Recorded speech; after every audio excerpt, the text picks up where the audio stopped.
Get your free copy of the complete tutorial at www.teachucomp.com/free. PowerPoint gives you a spelling tool that can show you possible misspellings in slide text. To check your spelling in PowerPoint, click the Spelling button that appears in the Proofing button group on the Review tab of the ribbon to open the spelling pane. This pane helps you find spelling errors in your presentation. PowerPoint shows words it suspects may be misspelled in the spelling pane. You can click the Ignore Once, Ignore All, Add, Change, or Change All buttons to ignore the word, add the word to PowerPoint's internal dictionary, or change it to a selected word shown in the Suggestions list.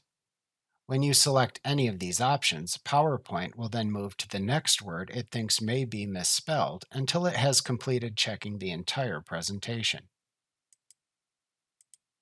To skip the word and move to the next, click Ignore Once. To ignore all instances of that word as it is shown within the presentation, click Ignore All instead. Alternatively, to add that word to PowerPoint's dictionary so it will never appear as a misspelling in any future presentations, click Add. Alternatively, to change it to the word currently selected in the Suggestions list, click Change.